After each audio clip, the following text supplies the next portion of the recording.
பிரியமானவர்களே, இன்னைக்கு கூட இந்த கவர்மெண்ட் வேலையெல்லாம் நமக்கு கிடைக்குதுன்னு வச்சுக்கோங்களேன். அப்போ வந்து கவர்மெண்ட் என்ன செய்யுது, ஒரு ஆர்டரை நமக்கு கொடுக்குறாங்க. அது கவர்மெண்ட் கொடுக்குற ஆர்டர் கன்ஃபார்ம்ங்கிறது அது கவர்மெண்ட் தான் கொடுக்குறது அப்படிங்கிறக்கு அதை நம்ம என்ன சொல்கிறோம், அதில் இருக்க சீலத்தை நம்புகிறோம். அதில் ஒரு முத்திரை பதிச்சிருக்கோம். அப்படி தானேங்க, தமிழ்நாடு கவர்மெண்ட்டோட முத்திரை இருந்தாதே அப்போ நமக்கு இந்த வேலை ஓகே, அவங்க கவர்மெண்ட் நம்ம அலாட் பண்ணியிருக்குன்னு அதை கொடுத்து அந்த வேலையெல்லாம் நம்ம ஜாயின் பண்ணுறோம். அப்படி தானேங்க. இன்றைக்கி பார்த்தீங்கன்னா ரோமர் 4ஆம் அதிகாரத்தில் பார்த்தீங்கன்னா 4:11 போட்டிருக்குதுங்க. நம்ம ஆபிரகாம் இருக்கார் பார்த்தீங்களா, அவனுக்கு முத்திரையாக அந்த ஜீலா ஆண்டவர் என்ன கொடுத்தாரா, ஒரு விருத்த சேதனை பண்ணக்கூடிய ஒரு காரியத்தை, ஒரு உடன்படிக்கை அவனுக்கு கொடுத்தாராங்க.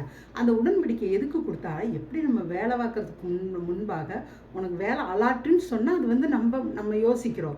அந்த முத்திரை பதிச்சா அந்த அந்த சர்டிஃபிகேட்டு தான் அது நம்ம கன்ஃபார்ம் பண்ணுது. அப்படி தானேங்க.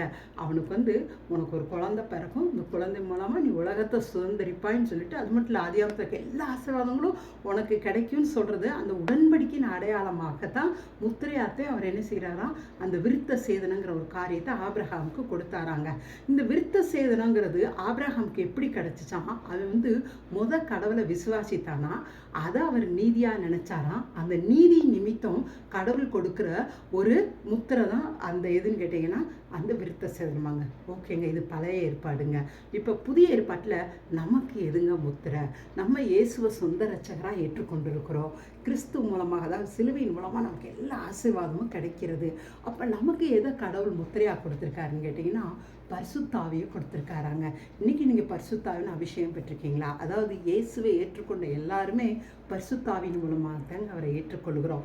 எனவே பரிசுத்தாவியானவர் உங்களுக்குள் வரும்போது கிறிஸ்துவுக்குள்ள இருக்கிற எல்லா ஆசீர்வாதங்களையும் நமக்கு கொடுக்குறாராங்க. ஞாபகப்படுத்தி அதை பெற்றுக்கொள்ளக்கூடிய வழிகளை நமக்கு சொல்லி தராராங்க. அப்போ நம்முடைய முத்திரை யாருன்னா பரிசுத்த ஆவியானவர் தாங்க. எனவே அந்த பரிசுத்த ஆவியானவர் உங்களுக்குள் இருக்கிறாருங்கிறத நீங்கள் நம்புங்க. உங்களுடைய ஆசீர்வாதங்களை நீங்களும் பெற்றுக்கொள்ளுங்க. தேங்க்யூங்க. காட் பிளஸ் யூங்க.